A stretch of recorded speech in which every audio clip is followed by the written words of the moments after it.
Hello guys, welcome back to my YouTube channel. आज मैं आपको न्यू टॉपिक आपके सामने डिस्कस करूंगी जो हमारी इकाई 7 है, जिसका नाम है शारीरिक, क्रियात्मक और संवेगात्मक विकास। जब बच्चा जन्म लेता है तो उसकी जो शारीरिक क्रियाएं होती हैं और क्रियात्मक फंक्शनल एक्टिविटीज़ होती हैं और संवेगात्मक जो कॉग्निशन का डेवलपमेंट होता है उसके बारे में हम चर्चा करेंगे। क्या है, सबसे पहले जो नवजात शिशु होता है उसे नियोनेट कहते हैं, ठीक है, यानी कि न्यूबॉर्न। 1 महीने की आयु के शिशु के लिए किया जाता है। जो 1 महीने का 1 मंथ बेबी होता है उसके लिए हम नवजात शिशु या नियोनेट शब्द का प्रयोग करते हैं। बालक जब जन्म लेता है तो उसे एक ऐसे परिवेश में समायोजन करना पड़ता है जो कि माँ के गर्भाशय से बहुत ही भिन्न होता है। अब गर्भाशय में जो गर्भ होता है, बच्चा होता है, उसे आरामदायक स्थिति में और सुरक्षित होता है। गर्भाशय में जो तापमान होता है वो भी नियंत्रित रहता है, ना गर्म होता है ना ठंडा होता है, एक समान रहता है। इसलिए बच्चा बड़ा ही, जो नवजात शिशु होता है, नियोनेट होता है, गर्भ होता है, वो बहुत ही आरामदायक ज़िंदगी जीता है। वह गर्भ को शारीरिक झटकों से भी बचाता है क्योंकि वो एक थैली के अंदर रहता है जिसके अंदर लिक्विड रहता है और उसे सुरक्षित रहता है। माँ से गर्भ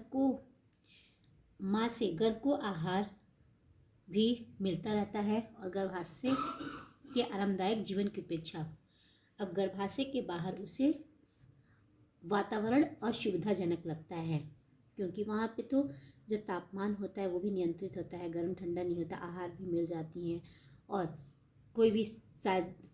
कोई भी असुरक्षित झटके होते हैं उससे भी तरल पदार्थ जिस थैली के अंदर बच्चा रहता है उस तरल पदार्थ वो उसे बचाता है। लेकिन जब उसका जन्म होता है तो उसे बहुत ही असुविधाजनक लगता है, ठीक है।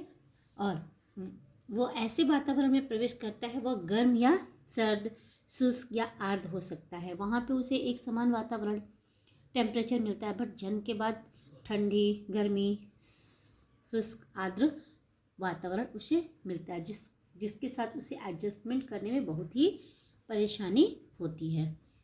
अब रोककर सूचित करना पड़ता है कि वह भूख लगा है या गीला है या असुविधा महसूस करता है, जबकि गर्भ में ये सारी क्रियाएं उसे नहीं की जाती हैं। ज़रूरत के समय उसे हर चीज़ मिल जाती हैं, लेकिन गर्भ के बाहर उसे रोक करके सारी क्रियाओं को जताना पड़ता है कि मुझे भूख लगी है, मुझे सुविधा हो रही है, इस तरह की, ठीक है। परंतु हो सकता है वह समझने में भी भूल हो।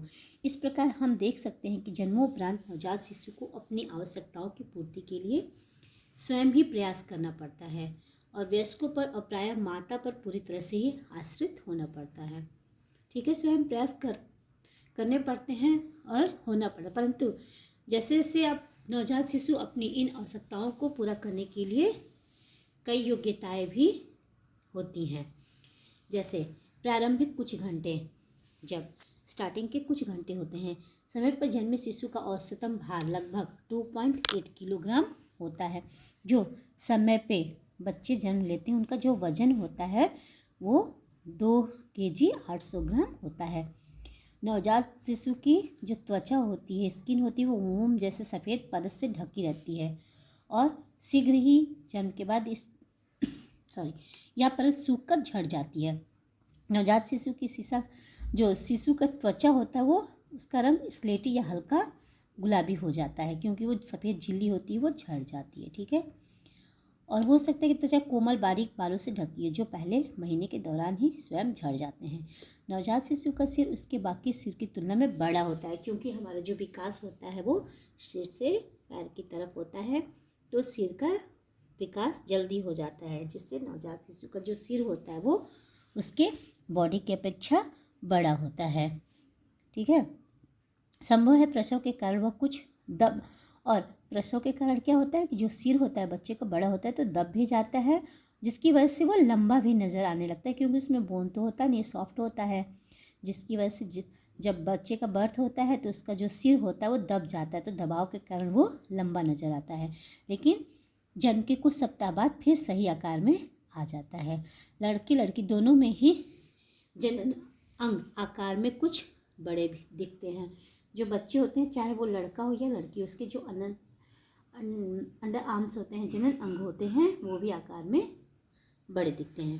लेकिन जैसे ही शिशु का जन्म होता है वे रोते हैं, ठीक है, और परिणाम स्वरूप वे सांस अंदर खींचते हैं, जिससे श्वसन प्रक्रिया भी आरंभ हो जाती है।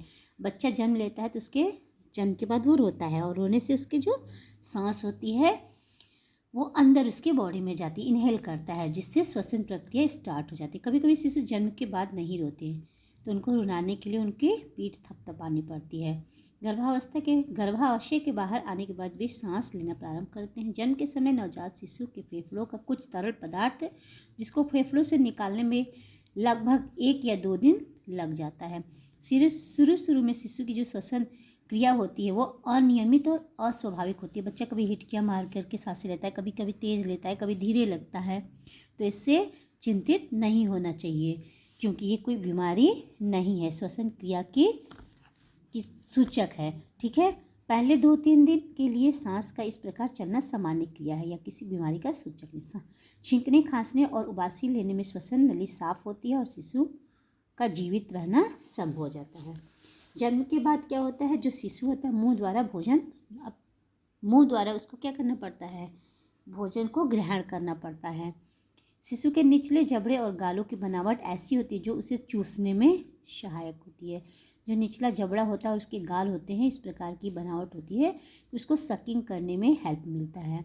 उसकी टोढ़ी, निचले होठ, नीचे का जो चिन्ह होता है का झुकाव अंदर की तरफ होता है और गालों में वसा की तरह की तह होती है, फैट होता है। मुंह की यह बनावट उसे स्तनपान करने समय सांस लेने में भी मदद करता है। नवजात शिशु द्वारा निष्कासित प्रथम मल गहरे रंग का और चिपचिपा होता है, क्योंकि उसमें अंतड़ियों की निर्जीवित कोशिकाएं, श्लेष्मा द्रव्य और गर्भाशय में गर्भ द्वारा निगले हुए पदार्थ होते हैं। बच्चा उसमें खाने की जरूरत नहीं पड़ती, लेकिन जो गर्भाशय में पदार्थ होता है बच्चा उसे निगल लेता है। ठीक है, और नवजात शिशु के शारीरिक तंत्र अभी इतने विकसित नहीं होते कि शिशु के शारीरिक तापमान को नियंत्रित कर सके। जो तंत्र होते हैं उसके शारीरिक तंत्र पूरी तरह से विकसित नहीं होते, जिससे कि उसके शरीर का जो तापमान होता है उसको वो नियंत्रित नहीं कर पाते हैं और शरीर को वातावरण के अनुकूल पर्याप्त ऊष्मा प्रदान कर सकें। जिस हिसाब से बच्चे को टेम्परेचर चाहिए उस हिसाब से उसको प्रदान नहीं करते। शरीर को वातावरण के अनुकूल ठंडा करने में भी शिशु के शारीरिक तंत्र अभी असमर्थ होते हैं। हमें मौसम को ध्यान में रखते हुए शिशु की देखभाल करनी चाहिए। अब नेक्स्ट क्या है, जन्म के प्रथम दिन से ही जो नवजात शिशु होता है वो स्तनपान करना सीख जाता है, क्योंकि गर्भाशय में ही बच्चे अपने अंगूठे चूसने की प्रक्रिया प्रारंभ कर देते हैं और सेक्रेशन में, और जब बच्चे स्तनपान करते हैं तो दूध के सेक्रेशन में भी मदद मिलती है और माँ के स्तनों में दूध स्रवण हो जाता है। शिशु के जन्म के पश्चात प्रथम 2-3 दिन तक माँ का दूध गाढ़ा और पीले रंग का रहता है। बच्चे के जब 2-3 दिन जन्म होता है तो 2-3 दिन का जो दूध होता है माँ का वो गाढ़ा और पीले रंग का क्या बोलते हैं, कैलोस्ट्रम। ठीक है, जो पहला दूध होता है नवदुग्ध, जो 2-3 दिन माँ के प्रथम के 2-3 दिन स्टार्ट होता है, सेग्रेशन होता है, वो दूध गाढ़ा और चिपचिपा होता है, पीले रंग का होता है, जिसे हम कैलोस्ट्रम कहते हैं। और इसमें प्रचुर जो प्रोटीन होती है, प्रोटीन की जो मात्रा होती है उस दूध में बहुत ही ज़्यादा होती है। ठीक है, जो कि शरीर को बीमारियों से, जो बच्चे हैं नवजात शिशु, उसको लड़ने की क्षमता प्रदान करे। इसलिए अत्यंत आवश्यक है नवजात शिशु को माँ का जो पहला दूध होता है उसे पिलाया जाए। कई बार माता शिशु को जन्म के एकदम बाद अलग कर दिया जाता है ताकि पुनः माँ सकती, लेकिन ऐसा नहीं है। शोध से क्या पता चल गया है कि जन्म के बाद जितनी जल्दी हो सके शिशु को माता के समीप रखना महत्वपूर्ण होता है। जब माता नवजात शिशु को उठाती है और उसे स्तनपान कराती है, उसकी ओर देखती है, निहारती है, सहलाती है, खुशी की भावना का अनुभव करती है और शिशु तथा माता के बीच एक स्नेहमयी संबंध विकसित हो जाता है और इसी प्रारंभिक शारीरिक संपर्क से शिशु भी सुरक्षा की भावना आ जाती है और उसके अंदर सामाजिक भावनात्मक विकास के लिए महत्वपूर्ण हो जाता है। अब हम जानेंगे कि जो नवजात शिशु होती है उसकी क्या क्या योग्यताएं होती हैं, यानी कि वो क्या क्या कर सकता है। ठीक है, नवजात शिशु असहाय नहीं होता है, उसके अंदर जन्म के बाद ही योग्यताएं होती हैं। ठीक है, तो सबसे पहले क्या है, क्रियात्मक योग्यता, फंक्शनल, ठीक है, एबिलिटी। पहले नवजात शिशु की क्रियाएं योग्यताओं के बारे में करते हैं। नवजात शिशु पीठ या पेट के बल लिटाए जाने पर अपने सिर को एक तरफ से दूसरी तरफ मोड़ सकते हैं। जो नवजात शिशु होता है अगर पीठ के या पेट के बल लिटा दिया जाए तो अपने सिर को एक तरफ से दूसरी तरफ मोड़ लेता है। और पेट के बल लिटाया जाए तो थोड़ी देर के लिए अपना सिर उठा भी सकते हैं। ठीक है। और बाहों और पैरों को चुस्ती से हिलाते हैं। ये क्रियाएं उन्हें रजाई या चादर के नीचे दबने से मदद करती है। ठीक है। जन्म के समय शिशु सहज प्रतिक्रियाएं यानी कि रिफ्लेक्सेस दर्शाते हैं। सहज प्रतिक्रियाएं किसी खास घटना या प्रेरक के उत्तर में अपने आप होने वाली शारीरिक गतिविधियां होती हैं। जो बच्चे सहज प्रतिक्रियाएं दिखाते हैं वो किसी खास घटना प्रेरक बच्चे को मिलता है तो उसके उत्तर रिस्पॉन्स देते हैं अपनी शारीरिक गतिविधियों के द्वारा। शारीरिक क्रियाएं अनैच्छिक होती हैं यानी कि उनकी इच्छा कंट्रोल नहीं होता है। आप नवजात शिशु के मुंह के कोने को छुएं या सहलाएं तो उनका सिर उसी दिशा की ओर मुड़ जाता है, वो चाहें तो भी नहीं, जिस दिशा में आपने सहलाया था।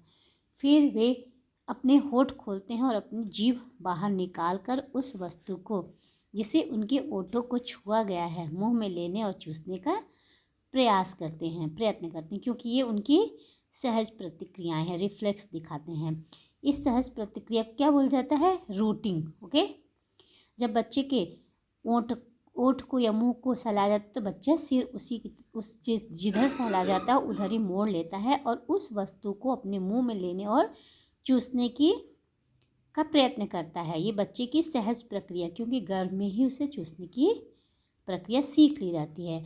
तो इस सहज कोई भी वस्तु बच्चे के पास ले जाएंगे तो वो उसे चूसने की ही मुंह में लेके चूसने की कोशिश करेगा।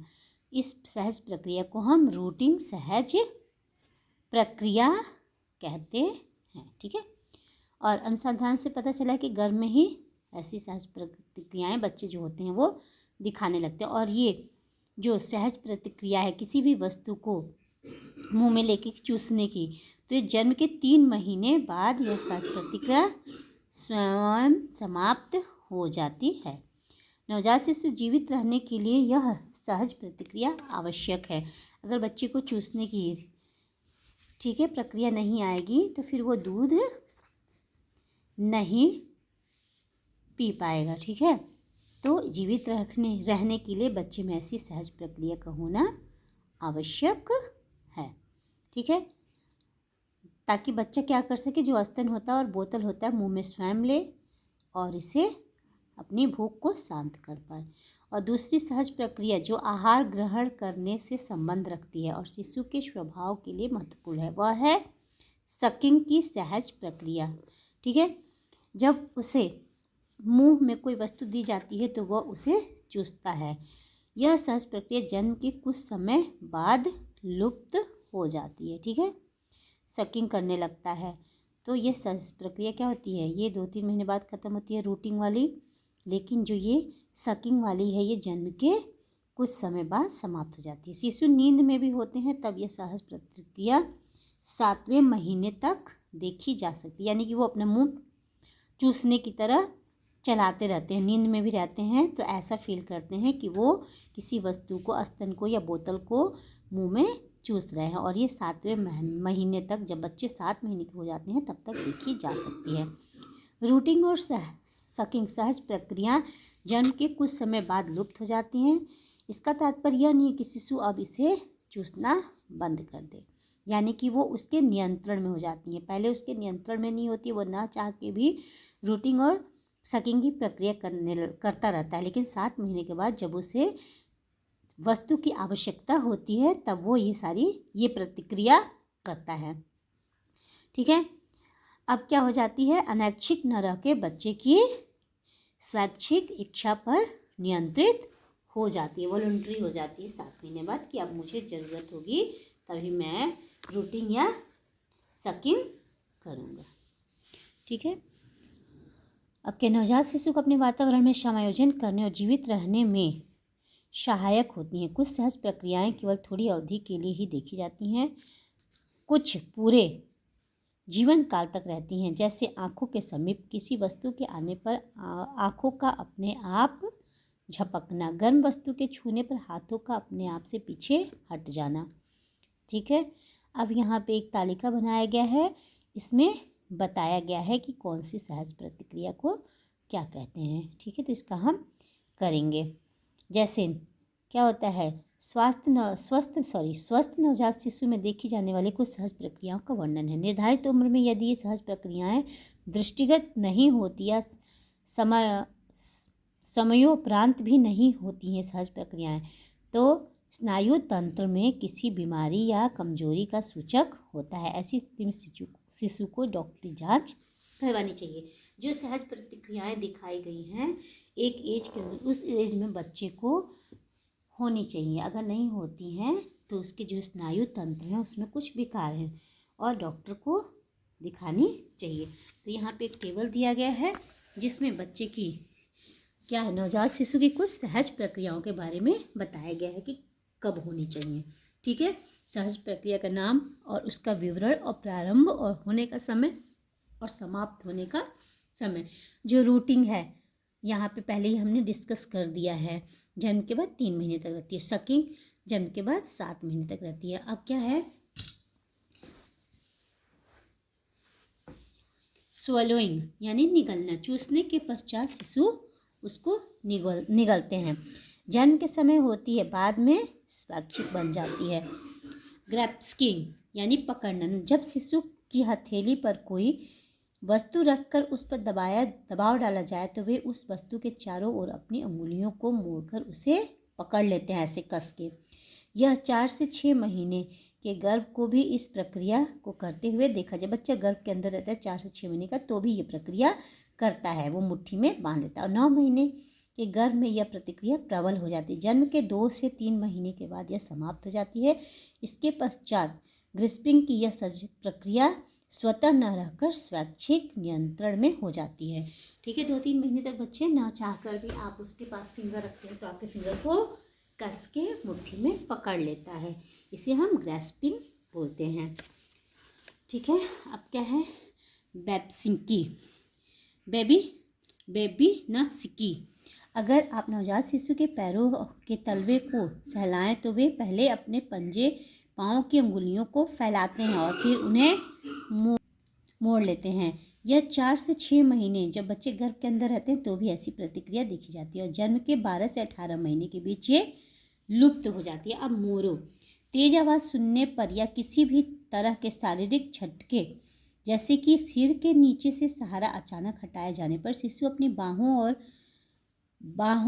बाहें बाहर की ओर फैलाते हैं और अपनी पीठ को ऊपर की ओर मोड़ लेते हैं। 7 महीने के गर्भ में यह प्रतिक्रिया देखी जा सकती है, परंतु अभी भी यह प्रबल नहीं है।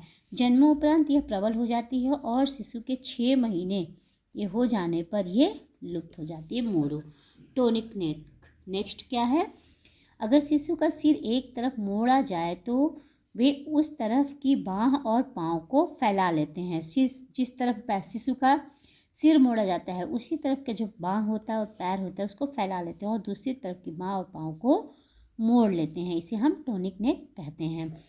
यह सहज प्रक्रिया 2 से 3 महीने के शिशु में देखी जाती है और 6 से 8 महीने के शिशु के हो जाने पर यह लुप्त हो जाती है। धन्यवाद। आगे का जो टॉपिक है हमारा, बच्चे में और कौन सी योग्यताएं होती हैं करने की, कल हम डिस्कस करेंगे।